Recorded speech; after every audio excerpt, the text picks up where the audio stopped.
Okay, today we're going to look at satin stitch, which is used as a filler stitch. I tend to use about 3 strands of thread for maybe smaller, more delicate shapes, whereas 6 strands of thread is good if you've got a larger, less delicate shape to fill, because it'll fill a lot quicker. Now you're going to be taking your stitches from one side to the other, and you're going to go backwards and forwards all the way through the shape. But there are a couple of little tricks on how to do this. So go up on one side, and then you're going to go back down on the opposite side. And rather than come up immediately next to it and go backwards and forwards, what happens if you do that, if you keep just moving along in one direction, what can happen is, rather than doing exactly horizontal stripes, you end up, by the end of the shape, you end up with a bit of a slant.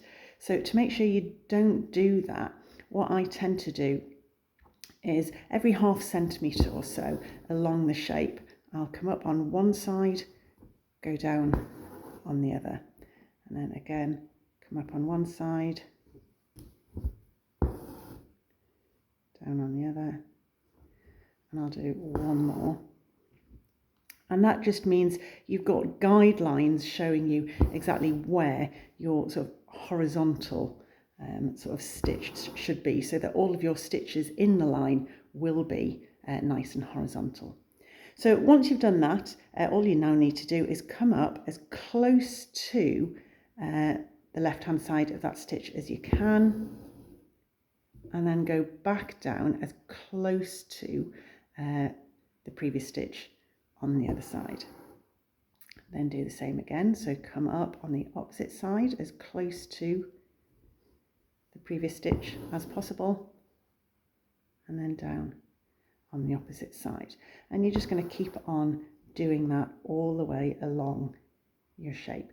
Now don't be tempted, if you've gone down through the fabric on this side here, don't be tempted to try and come back up on the same side to save thread, because if you come so close to this previous stitch, there's quite often not enough fabric to actually hold the stitch in properly, and especially if you've got a delicate fabric, that doesn't always work. So again, just keep going all the way along. Okay, and you do that until your shape has been filled.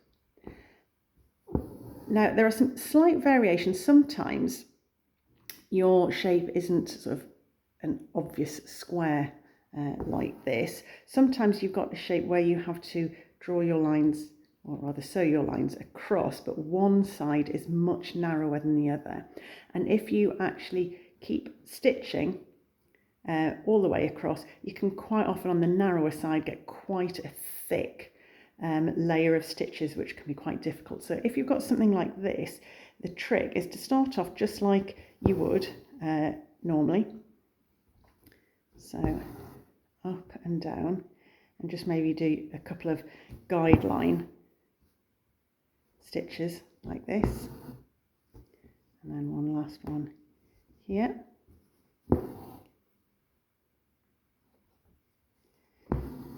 Then on the side that is longer, what you can do is you can come up and you can put a few stitches in, and rather than going all the way across, just come most of the way in.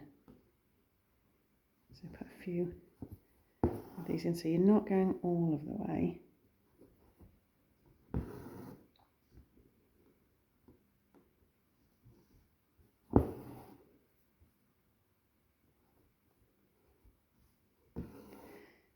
And once you've done that, you can then go back to the start and do all of your satin stitches from one side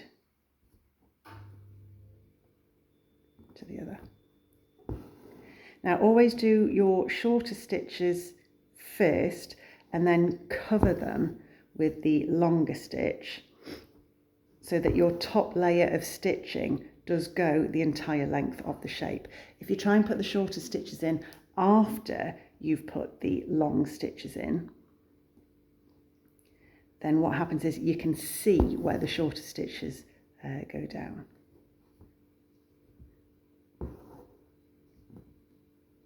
So just come up there and down there.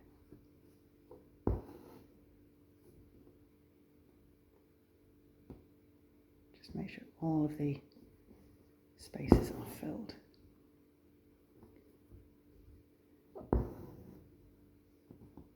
Okay, and that's basically your satin stitch.